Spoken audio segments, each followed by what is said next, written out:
Boa tarde, irmãos da Igreja Batista em Vila das Belezas. Boa tarde também aos amigos que nos têm acompanhado, aos irmãos também de outras igrejas. Esta é mais uma edição do nosso Pão das Três.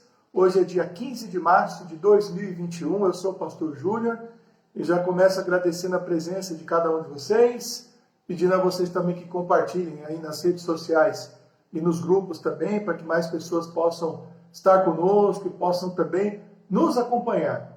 Nós estamos estudando aí, com bastante cuidado, mas também assim, de uma forma bem tranquila, também leve, o livro de Provérbios, e hoje nós vamos ler o capítulo 7, e vamos tratar a partir do ponto de vista de guarda os meus mandamentos, guarda as minhas palavras, guarda a minha lei, guarde as minhas instruções, e a gente vai analisar um pouquinho desse texto aí, à luz do que diz Provérbios, falando dos cuidados que deve ser dado ao jovem. Algumas versões da Bíblia, inclusive, trazem até que foi um conselho dado a um jovem, dado a Salomão, quem sabe, para um dos seus filhos, mas, obviamente, são conselhos que servem para todos nós, independentemente da nossa idade, independentemente aí do tanto de caminhada que a gente já tem com Cristo, são palavras que servem todas elas para nós. Você pode aproveitar também e fazer os seus pedidos de oração. A nossa listinha aqui está pronta, mas a gente sempre dá uma completada aí ao longo do próprio Pão das Três. Então, à medida que vocês vão olhando, não sou eu que faço isso, é a Vera vai acompanhando aí o chat. E mesmo aqueles pedidos de oração que entram depois do momento de oração, a gente também anota, a gente também ora, e a gente tem colocado tudo isso aí, não apenas no Pão das Três, mas nos cultos, nas nossas devocionais pessoais também, todos esses pedidos de oração. Então, que Deus possa nos abençoar na nossa reflexão, nas nossas orações e no nosso encontro de hoje, tá? Então, vamos orar, dando início aí ao nosso Pão das Três, e na sequência nós vamos cantar aí. Hoje eu vou inverter um pouquinho, tá? Eu vou cantar um cântico primeiro e no final eu vou cantar um hino do cantor cristão. Mas vamos orar agora. Pai, muito obrigado, ó Deus, pela Tua presença entre nós, pelo Teu cuidado, pela Tua graça, e pedimos que o Senhor nos abençoe do nosso encontro de hoje, em tudo aquilo que for dito, na leitura da Tua Palavra, nos hinos, ó Pai, que fomos cantar, no cântico que fomos cantar também. E Te agradeço pela vida, ó Pai, de todos os irmãos que nessa segunda-feira, 15 de março, nos acompanham, que eles possam também ser abençoados, que as suas orações possam ser atendidas, que as dúvidas possam ser também respondidas pelo Senhor, que as dores dos seus corações possam ser aliviadas também pelo Senhor. Enfim, ó Deus, que a Tua graça possa preencher, ó Deus, completamente a vida, ó Pai, de todos aqueles que nos ouvem, de todos aqueles que nos acompanham. Muito obrigado mais uma vez por esse momento tão especial do nosso dia e da nossa semana. É a nossa oração no nome de Jesus. Amém. Eu queria cantar um cântico, vamos cantar aqui um cântico que fala exatamente sobre isso, Aquele que tem os meus mandamentos e os guarda. Eu acho que é do Vencedores também.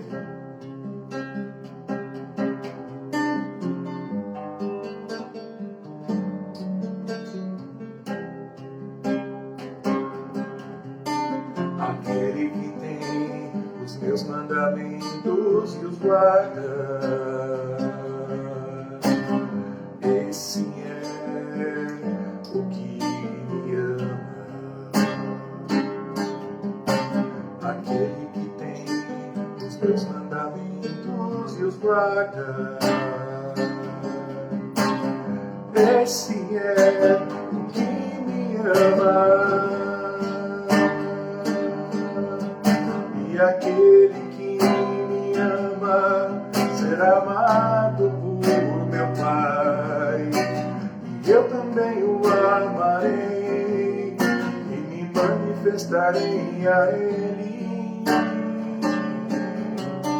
Aquele que tem os meus mandamentos e os guarda. Esse é o que me ama. Aquele que tem os meus mandamentos e os guarda. Este é o que me ama. aquele que me ama será amado por meu Pai.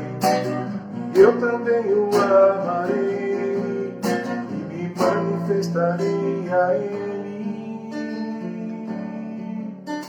Aquele que tem meus mandamentos e os guarda, esse é o que me ama. Ele que tem os meus mandamentos e os guarda, esse é o que me ama. É isso aí. Um hino que a gente, um cântico, né, que às vezes a gente associa muito ao Novo Testamento, né, principalmente as palavras de Jesus, né, mas obviamente um cântico que pode ser associado também a outras passagens da Bíblia, como Salmos, como Provérbios, como Êxodo, Levíticos, Deuteronômio. Na verdade, pode ser relacionado a todos os textos aí da Bíblia, né? Tem uma maneira interessante como a gente pode fazer ter uma compreensão do Antigo Testamento, né, pelo prisma e pela ótica judaica, que eles entendem o Antigo Testamento como a lei, os profetas e os escritos. Então eles entendem que tudo gira em torno da lei e da vontade de Deus. Obviamente a lei, a própria lei constituída como Deus a deu, Moisés, o deserto, o Sinai, os mandamentos dos Levíticos para o povo, etc., que incluía detalhes, né, da vida social. Os profetas, que eram homens sintonizados com a vontade de Deus, com a lei de Deus, e que exigiam o cumprimento da vontade de Deus por parte do povo. Isso é muito interessante.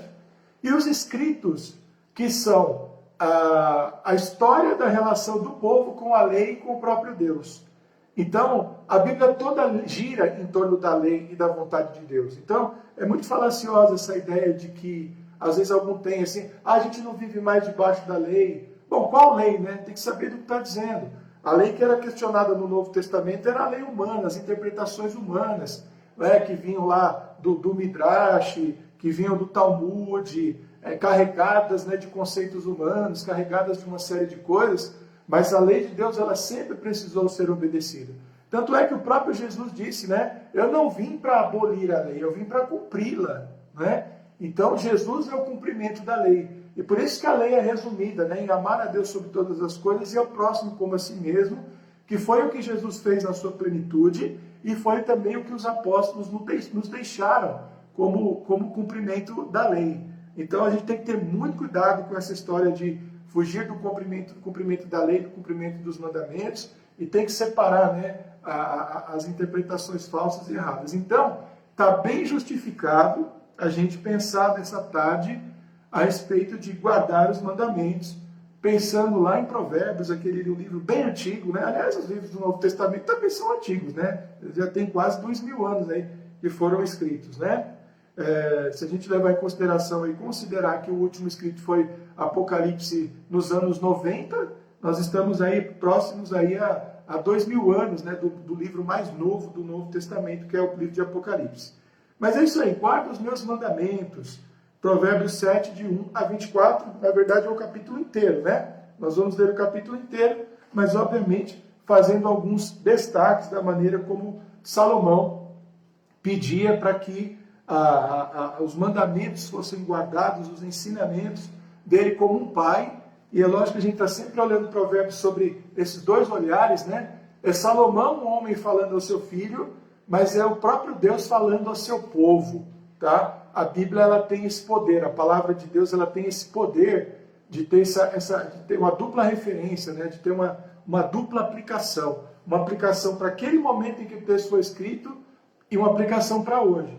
Não acho que isso é um absurdo, não, porque se a gente não pensasse assim, a gente não poderia, por exemplo, ler Efésios e aplicar Efésios à igreja de hoje. Não é? Então, Paulo estava falando para qual igreja? Para a igreja de Éfeso. Legal, mas a gente entende que quando Paulo falou para a igreja de Éfeso, a gente pode pegar aqueles ensinamentos e aplicar para a igreja cristã de todos os tempos. Então é disso que eu estou falando. Mesmo Salomão estando falando ali com seu filho ou com os jovens do seu tempo, essas palavras elas atravessaram esse período de tempo e elas devem soar nos nossos ouvidos, entrar nos nossos corações e mentes e produzir, né? E produzir aí a vontade de Deus e as coisas de Deus e a obra de Deus nas nossas vidas. Então, guarda os meus mandamentos. Vamos então orar. Depois da oração, nós vamos ler o texto, sem comentários, vou fazer a leitura, e depois eu quero fazer alguns destaques a respeito da importância de guardar os mandamentos. Vamos orar. Pai, muito obrigado, Pai, porque mais uma vez, reunidos como povo do Senhor e com a Tua igreja, espalhada, Deus, em diversos lugares, mas reunidas aqui, ó Deus, através dessa plataforma, dessa rede social, podemos, ó Pai, ler a Tua palavra e podemos também tentar extrair dela, ó Pai, conhecimento útil e transformador para as nossas vidas hoje, ó Pai, agora. É isso que queremos. Ao ouvir, ó Deus, a Tua voz, compreendemos que o Senhor fala conosco e compreendemos, ó Deus, o que exatamente o Senhor fala conosco. Onde as nossas vidas podem ser mudadas, transformadas pela Tua palavra, do que devemos, ó Pai, nos arrepender, do que devemos abandonar, o que devemos perseguir, ó Deus, o que devemos buscar, e pedimos que o Teu Espírito Santo nos ajude a discernir, ó Deus, a Tua vontade em todas as coisas.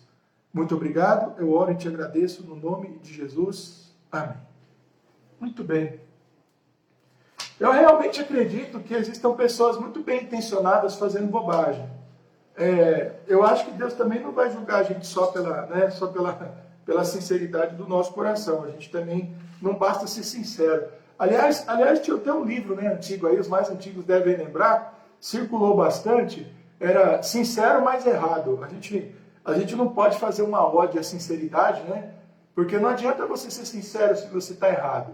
As duas coisas têm que andar juntas, né? A gente tem que andar na verdade com sinceridade, ou sinceramente na verdade. Essas coisas têm que estar intimamente ligadas. Mas eu até acredito que existam pessoas, né, que acreditam estarem fazendo a coisa da maneira certa, mas não conhecem a lei, não conhecem a vontade de Deus.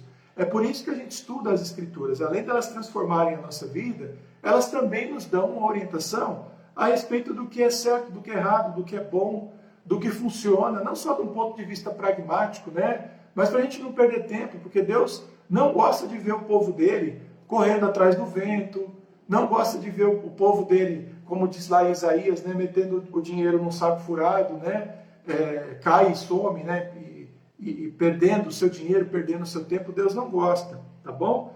Por isso, é importante conhecer as coisas como elas realmente são e como elas realmente funcionam.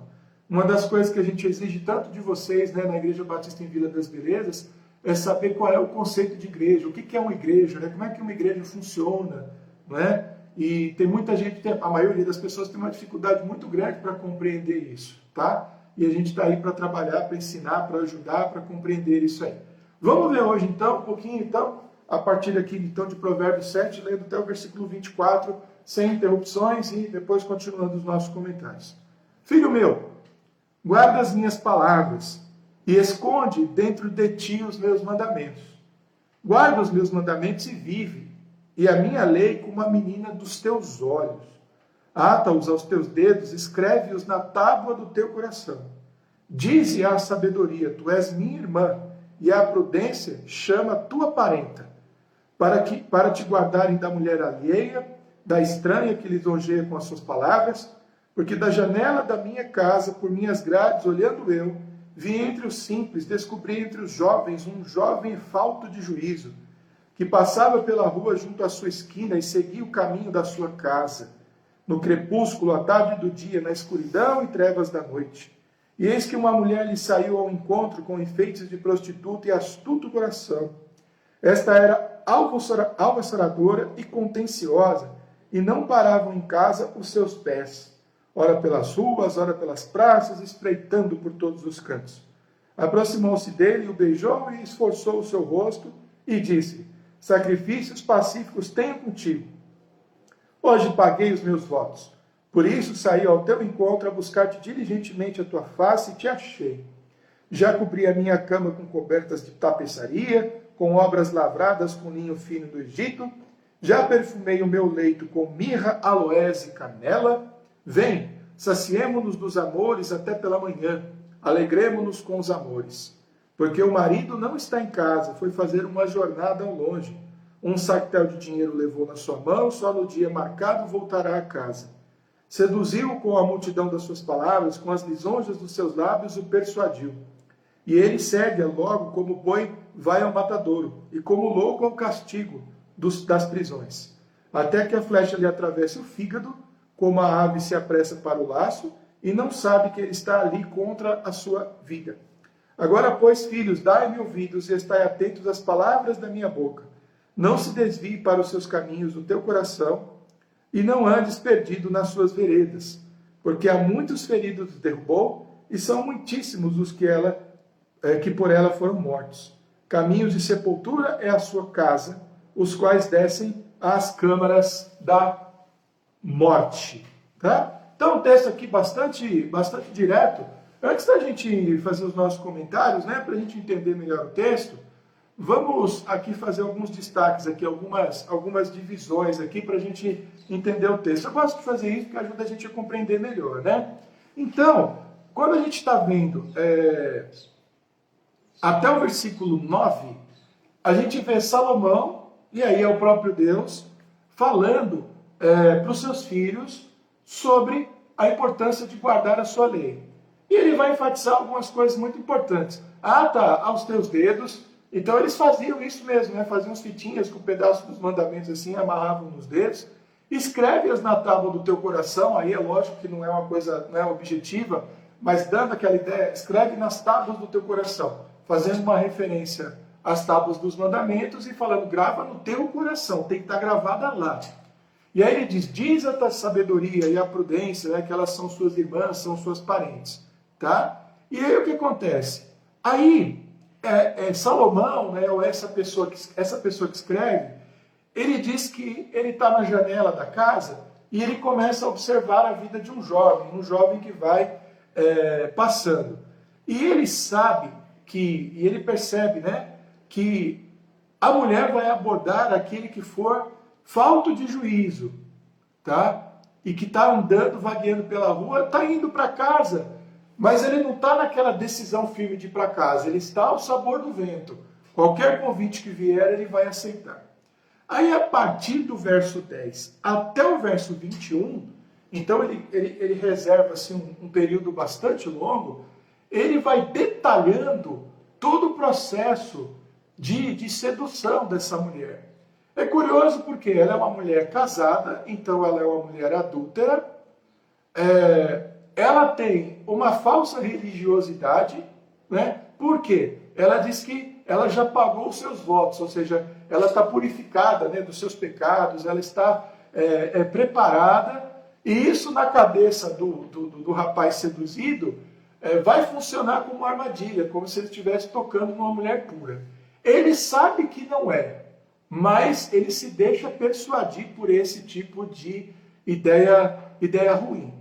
Não é? Então, ela vem e ela faz uma proposta, né, indecorosa, e diz que já preparou a casa dela, todo o ambiente, todo o cheiro, toda a roupa, está tudo preparado, né? Deixando claro que o marido dela não está em casa, tá? E ele vai para lá, né? Seduzido, como diz o texto, pela multidão das suas palavras, com as lisonjas dos seus lábios. E aí, ele retoma a observação desse rapaz, dizendo que ele é um boi que vai para o matadouro, um louco ao castigo das prisões, vai ter o fígado atravessado por uma flecha, não é? Vai ser uma ave presa pelo laço do passarinheiro, persuadido pelas destruidoras palavras da boca de uma mulher sedutora.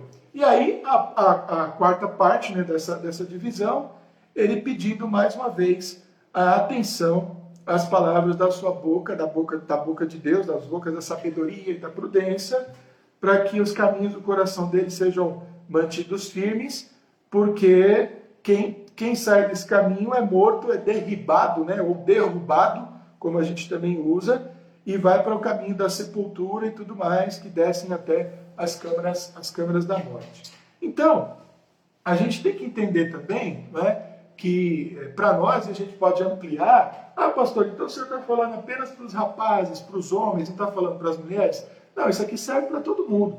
Mulheres também são seduzidas por homens, mulheres também se deixam encantar por homens adúlteros também podem ser sedutores, mas como a gente também está falando dos mandamentos, de seguir os mandamentos, e ele está dando um exemplo a partir da infidelidade conjugal e da fraqueza de alguém solteiro, a gente pode entender também que a aplicação dos mandamentos, de uma forma bem ampla, elas são vida para todos aqueles que a seguem. E são também um sinal de alerta e de despertamento para os momentos em que podemos ser seduzidos e cair nas garras do mal e da maldade e termos as nossas vidas arrebentadas aí e destruídas. Não é?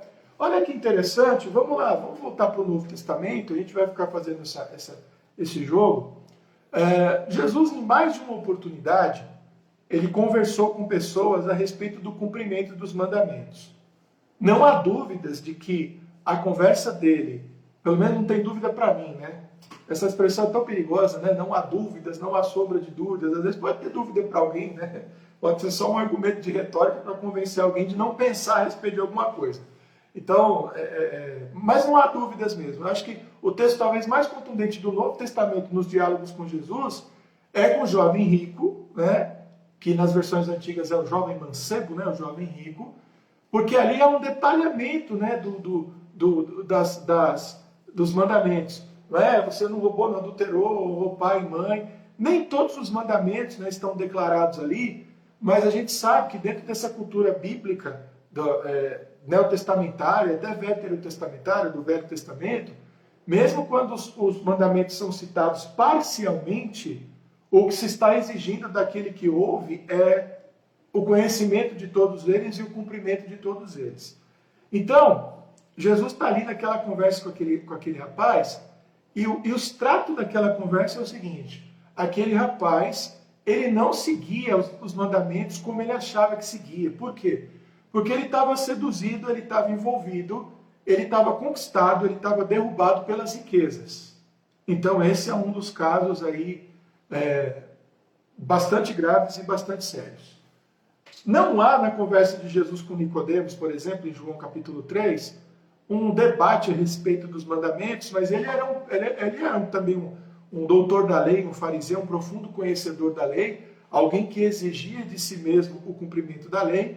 E quando ele foi procurar Jesus, ele mostrou também uma deficiência no conhecimento dele da vontade da palavra de Deus, ou pelo menos uma dúvida, porque ele olhava assim e dizia assim, você fica imaginando as horas e os dias anteriores na cabeça de Nicodemos no encontro dele com Jesus. Eu leio aqui as Escrituras, o meu pessoal aqui está dizendo que esse homem aí, Jesus, não é o Messias, porque o que ele está fazendo não está dentro da vontade de Deus, porque ele se diz Deus e eles estão tentando desmerecê-lo. Mas quando eu olho e comparo com a lei, com as Escrituras, com o que o mandamento diz, esse homem está cumprindo a lei. Vou lá perguntar para ele se é ele mesmo. Mas já quase convencido de que era. Tanto é que a pergunta dele é essa, né? Vejo que és vindo da parte de Deus, porque uma pessoa que não veio da parte de Deus não é capaz de fazer os sinais que tu fazes. Então ele diz assim, só pode ter sido, mas o coração dele ainda tá bobeando. Então olha que interessante. O cumprimento da lei da vontade, o entendimento da vontade de Deus, também sendo interrompido, prejudicado por causa dos conceitos humanos. Vamos pegar mais um exemplo. Gálatas, principalmente Gálatas. Paulo lutando contra os judaizantes. Quem que eram os judaizantes? Mais uma vez, eram judeus que tinham se convertido ao cristianismo. Portanto, eram cristãos, eram irmãos na fé. Só que eles achavam que as regras judaicas do Antigo Testamento precisavam ser cumpridas pelos gentios. As festas de sábado, de lua nova e a circuncisão, que era o ponto mais alto. Então, você é cristão agora? Você tem Cristo, então vamos circuncidar você porque você precisa disso. E Paulo fala, não, isso daí é a regra é regra judaica, isso é coisa para judeu, isso não é coisa para gentio. E a verdadeira circuncisão é a circuncisão do coração, dando até a entender que existiam pessoas circuncidadas na carne, na pele, sendo judeus, e que talvez não fossem circuncidadas no coração por Cristo, ou seja, tendo feito aí o corte com o pecado, né, a quebra com o pecado para viver para a glória de Cristo, né, como Paulo mesmo declara lá no próprio livro de Gálatas em 2:20, né, vivo não mais eu, mas Cristo vive em mim, né, e a vida que vivo na carne, viva pela fé no Filho de Deus, um dos versos aí bem conhecidos do livro de Gálatas. E eles então sendo atrapalhados por uma tradição religiosa ruim, defeituosa, e que não utilizava Cristo como critério de interpretação. Ou seja, a partir do momento em que o judeu de verdade olhasse para Cristo na sua plenitude, ele teria essa compreensão que o apóstolo Paulo teve e que, graças a Deus, chegou até nós através das suas cartas, né? Então a gente não precisa cumprir as regras judaicas para sermos cristãos. Nós precisamos da circuncisão que há no coração e do selo da presença e da companhia do Espírito Santo. E aí sim, né? Todas as coisas que nós vamos aprendendo aí diariamente. Olha que interessante. 3 exemplos focados na importância e no cumprimento da lei. Na quarta dos mandamentos, e que começam com uma atenção, com um ouvido, não é?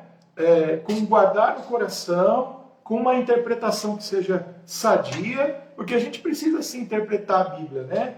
Porque o que é interpretar? Entender o que está escrito para aplicar de maneira correta. Por isso que nós temos doutrinas. O que são as doutrinas?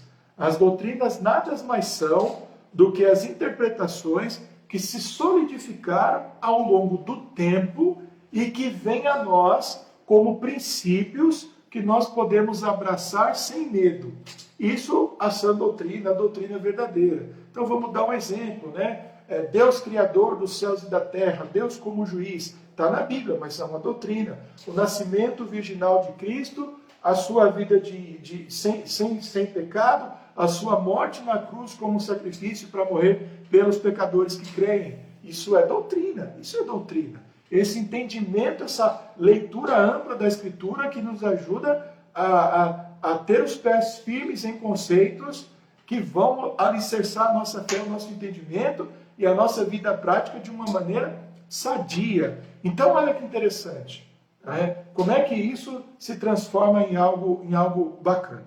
A outra coisa, então, que é um desdobramento aqui do próprio texto, a gente precisa definitivamente se convencer do quanto o afastamento da vontade de Deus, dos mandamentos de Deus, podem ser prejudiciais a nós. E eles, na verdade, são. Pastor, é possível ser cristão e viver muito longe da vontade de Deus? É possível, e há muitos que fazem isso. E acabam tendo a sua fé prejudicada, né? Acabam não crescendo, não desenvolvendo, não se tornam verdadeiros, não se tornam servos de Deus, trupica aqui, cai acolá, né? Está sempre mais caído do que levantado, porque a gente precisa desse conhecimento íntimo e desse acompanhamento, e não podemos também desprezar o quanto desobedecer a Deus, o quanto não seguir os seus mandamentos pode ser prejudicial para nós. Então vamos para alguns exemplos. Quando nasce uma heresia, que é uma distorção da verdade, ela pode vir através de uma maldade para manipular pessoas ou para causar destruições no corpo de Cristo, e muitas vezes elas nascem também de interpretações distorcidas de quem não aprendeu a dar ouvidos à verdade, não aprendeu a dar ouvidos à lei de Deus. E a gente vive um tempo tão confuso, já há muito tempo, né? A gente vive. Então, a gente já teve uma época, né, em que o certo e o errado era mais bem definido, o que um cristão podia fazer e não podia fazer era mais bem definido. Existiam exageros, pode até ser que existisse, mas agora a gente descambou para o outro lado, né? Para uma perniciosidade, para uma permissibilidade também muito grande, em que a gente perdeu a referência a respeito de tudo. Que nem uma música que eu ouço aí, já faz tempo que eu não ouço, mas tem uma frase que é muito interessante. Não são assim nem sim nem não, não é? Porque Jesus, o que Jesus disse? Seja a tua palavra sim, sim e não, não. Não tem um vamos ver, não é? É lógico que se você tá criando uma situação, né? Vamos, né? Você vai cozinhar alguma coisa, vamos experimentar, vamos dar certo, lógico. Eu estou falando em termos doutrinários, quer dizer, não existe talvez para o adultério, não existe talvez para o roubo, não existe talvez para a mentira. Para essas coisas não. Não existe talvez para a bondade, não existe talvez para a oração, não existe talvez para a leitura bíblica, não existe talvez para a comunhão com os irmãos. Para todas essas coisas é sim. Então, é nesse sentido que ele direciona. Compreendendo então que quanto esse conhecimento ele pode ser destruidor. A gente tem no Brasil, né, uma multiplicidade de denominações, de igrejas. Você vê pessoas assim falando do perfil do evangélico brasileiro. É tão complicado falar isso porque é um negócio tão plural. Às vezes as diferenças de uma igreja para outra são grandes, mas na maioria das vezes as diferenças são pequenas, mas são marcantes, são poucas, mas são marcantes. Então, a gente precisa estar convencido de que esse desconhecimento ele pode prejudicar, ele pode nos fazer tropeçar e nos afastar da vontade de Deus. E é curioso, irmãos, quanto a gente precisa de uma higiene espiritual. A gente tem falado tanto aí de higiene de notícias, né? Eu falei isso no sermão de ontem, até o vídeo, né, da Abigail, que ela postou no grupo das mulheres, ela comentou um pouquinho hoje a respeito disso, que a gente precisa, né, fazer uma higiene das notícias, do que a gente ouve, dessa loucura toda, porque elas podem contaminar a gente, e a gente precisa fazer também uma higiene espiritual, dos nossos conceitos, das nossas ideias, do que a gente ouve, né? Porque existe muito crente, né, crente de igrejas tradicionais como a nossa, bastante dominados pela teologia da prosperidade, por conceitos de confissão positiva, por conceitos de confissão positiva, de palavra positiva, de determinação, e a gente vai se contaminando com essas coisas, elas vão entrando na vida da gente, a gente nem percebe, e às vezes a gente precisa dessa higiene espiritual também, de olhar para a Bíblia. Não é? A gente que ensina a Bíblia para as pessoas, ensina a Bíblia na igreja, ensina a Bíblia para as pessoas pessoalmente, ensina a Bíblia para seminaristas, né? Porque basicamente é o que a gente faz o tempo todo, ensinar a Bíblia para as pessoas. Esse é o nosso papel como pastores, no cuidado com as pessoas. A gente percebe que quando a gente está conversando, o quanto a leitura e às vezes a vida está contaminada por conceitos e por ideias que não são as ideias ensinadas pela Bíblia, pelos mandamentos de Deus, e às vezes coisas que são muito claras e muito objetivas, que nem há dois ou três pães das três atrás, quando eu falei a respeito de ser fiador. Não me parece algo que a Bíblia está pronta a negociar, né? Que Deus está a fim de negociar com você. A ordem é não ser. Não existe também negociação com a preguiça, né? Com cansaço, sim, a gente precisa de descanso, a gente precisa de férias, a gente precisa de tempo de repouso, um ócio ali, um momento para não fazer nada, um dia, tal, descansar. Isso não é preguiça, isso é descanso, é uma coisa bem diferente. Mas a gente não está disponível e a gente negocia com as coisas. Então isso é muito perigoso. A gente tem um exemplo do rapaz aqui, né? Que você acha que esse rapaz não sabe que está errado? Ele sabe que está errado. Será que ele não sabia que aquela mulher era uma mulher casada? Né? É lógico que é uma situação hipotética, mas ao mesmo tempo é algo que Salomão está enxergando acontecendo no dia a dia. Né? As mulheres ali seduzindo os rapazes, destruindo a vida deles e colocando a vida deles em perigo. Não é? Inclusive em perigo por causa do marido ciumento. Né? Isso também é algo que também deve ser colocado em questão. Então, guardar os mandamentos, irmãos, é algo importante por todos esses motivos. Compreendendo, aplicando os mandamentos de forma direta, lembrando dos exemplos bíblicos que nós temos de pessoas que desviaram, manipularam, puxaram para lá, esqueceram, aplicaram de forma errada, e vendo quanto não conhecer a vontade de Deus pode ser algo muito perigoso. Não só fazer a gente produzir heresia, mas fazer bobagens em nome de Jesus. Ninguém faz bobagem em nome de Jesus, porque Jesus não assina embaixo de bobagem que crente faz, tá? É só uma expressão. Mas, e também muitas vezes até apagando na fé e até desanimando outros, né? Desedificando, nunca ouvi essa palavra, né? Mas vamos criá-la agora, criando aí desedificação dentro do corpo de Cristo, através de ideias e valores que não correspondem às coisas do Evangelho. O Evangelho, ele deve ser lido e compreendido sempre na sua forma mais simples. Quanto menos a gente florear a vida cristã, quanto menos a gente florear aqui no sentido negativo, ficar acrescentando coisas que não precisa, ou coisas até que são ruins, tá? Porque a vida cristã, ela é bonita, mesmo com todas as suas dificuldades, viver com Cristo é uma coisa maravilhosa, né? Então, quanto menos a gente florear nesse sentido negativo, e quanto mais simples forem as coisas, melhor. Sempre ter cuidado com, não, mas quer dizer isso, quer dizer aquilo, não, mas você tem que ver isso. Não, o significado puro e direto. Se está dizendo não matarás, é não matarás. Não adulterarás, é não adulterarás. Né? Não cobiçarás nada do teu próximo. Não cobiçar nada do próximo. Amar a Deus sobre todas as coisas significa amar a Deus sobre todas as coisas. Amar o próximo como a si mesmo significa apenas amar o próximo como a si mesmo. Apenas no sentido da compreensão, porque na verdade não é algo tão simples e tão fácil. Não é isso? É isso aí. Então vamos ver aqui os nossos pedidos de oração. Não apareceu nada novo, tá? Então vamos aqui para a nossa lista, que é uma lista grande. A Luzia, irmãos, então já voltou hoje ao trabalho, já está trabalhando. A nossa igreja não está tendo atividades no templo, mas elas estão indo lá para manter a limpeza, a organização, e alguma coisa de correspondência e tudo. A Elisângela está organizando tudo direitinho lá também, para a coisa ficar bem bacana.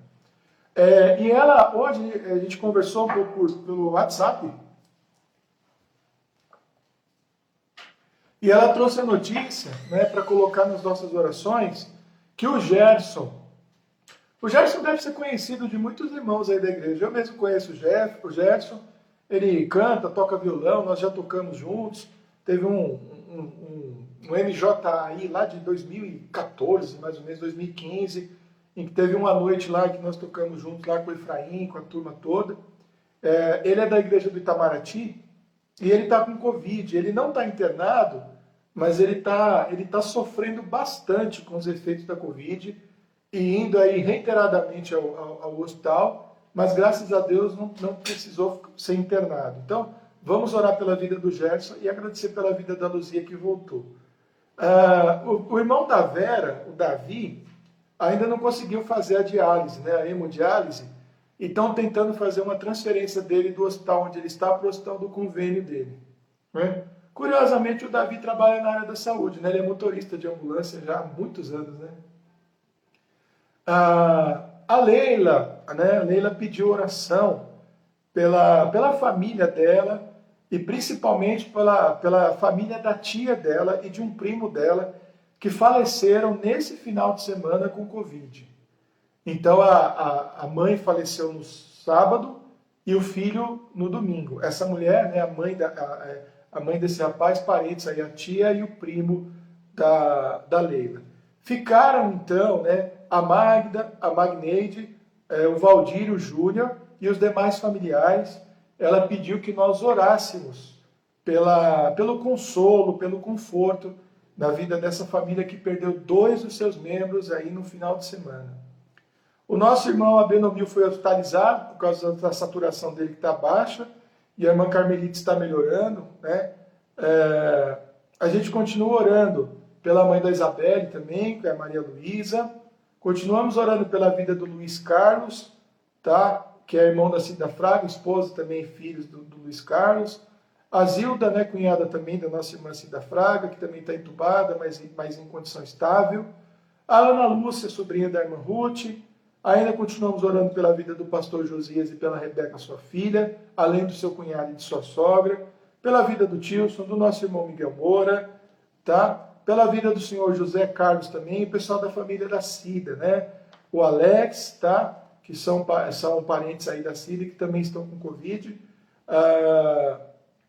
E da nossa irmã Paula Santos, o Marcelo, né, já sem febre, esposa e filho sem sintomas, todos em quarentena, atravessando aí a Covid-19. Muita gente doente com Covid-19, tá? E continuamos orando também por outras pessoas, né, como a nossa irmã Maria Sulino e a Maria Olinda Sulino também. Continuamos orando pela família da nossa irmã Edjaci, orando pela vida do Juliano, esposo da Lidiane, né, parentes da irmã Tata, pela própria Tata, pela Irailda, pelo Wilson, pelo Gabriel, pelo Samuel, pela irmã Antônia, pelo Adrinés, que é da irmã Maria de Lourdes, pela nossa irmã também, pelo seu José, que é da nossa irmã Maria das Neves, pelo Fábio, irmão do Péter, e uma turma aqui, nós temos bastante gente, pelo Joselito também, e temos aqui uma turma, o Luciano e a Agna, né, que são pedidos daqui da Juraci Araújo, que está sempre com a gente. A Agna está chegando aí, deve nascer em maio. Tá? E o Luciano também, temos orado pela vida dele, pela Luzenaide, pela Abigail Leite e pela Andréa Volpe, né, que estão aí na fila para liberação de cirurgias, de tratamentos, e é isso aí. Tá? Temos aí esses vários motivos de oração. Apareceu alguma coisa? Não? Então vamos orar, tá?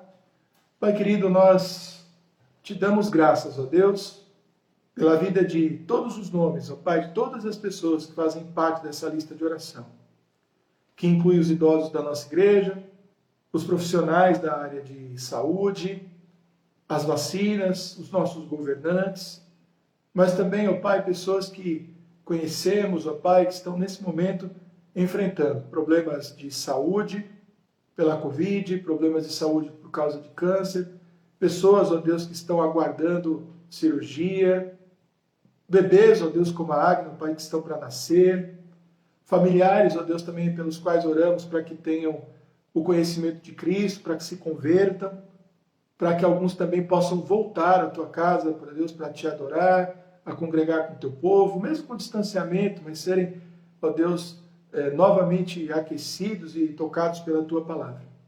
Te agradecemos pela vida da Luzia, Pai, que está plenamente recuperada e já voltou a trabalhar, e colocamos nas tuas mãos, ó Deus, a vida do Gerson, que é o seu genro, nosso irmão em Cristo, da igreja do Itamaraty, pedindo que o Senhor o guarde, o proteja, ó Deus, e o cure, ó Pai, da Covid-19, da mesma maneira que pedimos pela vida do nosso irmão Abenomil, do pastor Josias, da Rebeca, de outras pessoas, ó Pai, que nós falamos aqui na nossa lista e que estão, ó Pai, de alguma maneira doentes. Oramos, ó Pai, pela vida da família da Leila, que tem tido, ó Pai, perdas, ó Deus, muito grandes, ó Pai, nos últimos dias. A Leila perdeu, ó Deus, a sua irmã, e agora, ó Pai, no final de semana, ela perdeu uma tia e um primo, e ó Deus, uma família, ó Deus, com tristeza em seu coração, de luto, mais uma família, Pai, que foi atingida pela Covid-19, e rogamos, ó Pai, que o Senhor console, ó Deus, o coração, ó Deus, desses familiares, dessas pessoas, desses 4 filhos, ó Deus, que perderam a mãe, que perderam um irmão. Continuamos orando também, ó Deus, pela vida de irmãos, ó Pai, que passam por tratamentos longos de saúde, como a nossa irmã Tata, como o nosso irmão Gabriel, como o nosso irmão Wilson, como a nossa irmã Irailda, como o Samuel também, ó Pai, que tem também lutado, ó Deus, contra a esclerose múltipla, e pedimos, ó Pai, que a tua misericórdia toque, ó Deus, o coração de todos eles. Continue abençoando a nossa igreja, nos dirigindo, nos protegendo a todos nós, ó Pai, de ficarmos doentes e, uma vez doentes, nos ajudando também a nos livrarmos, ó Pai, a nos cuidarmos, ó Deus. Pedimos pela nossa cidade, pelo nosso país, que passa um momento também bastante dramático, ó Pai, por causa do número de contaminações e o número também de mortes, ó Pai, diárias. Oro pela vida dos médicos, dos enfermeiros, ó Pai, que têm trabalhado, ó Pai, de forma dura e ininterrupta. Preserva as suas vidas, a sua saúde, as suas famílias.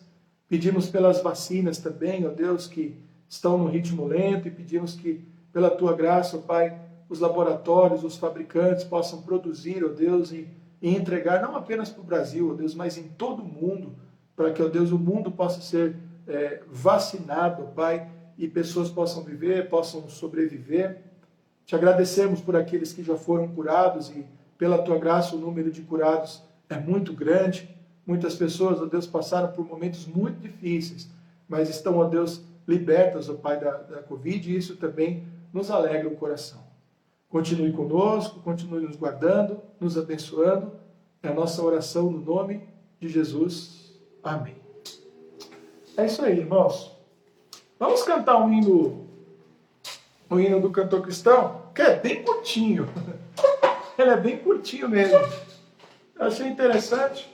Estava procurando um hino sobre seguir, né, sobre ouvir Jesus, e encontrei esse daqui, que é bem curtinho, né?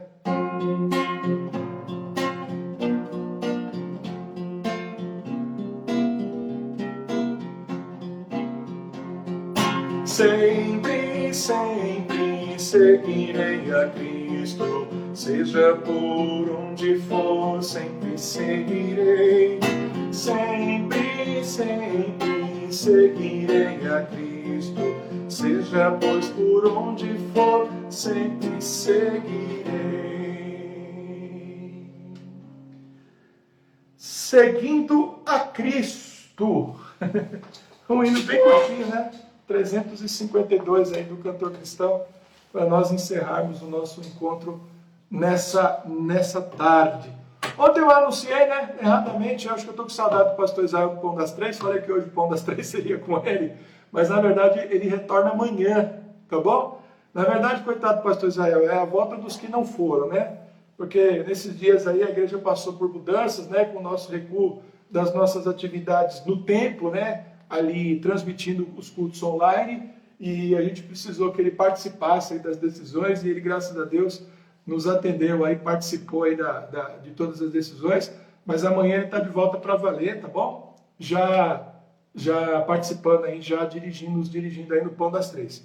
E o pastor Márcio de férias, né? Deus possa abençoar as férias do pastor Márcio, e a gente volta então a estar com o pastor Márcio lá no comecinho do mês de abril, lá pelo dia 3, 4 de abril, ele já está de volta com a gente.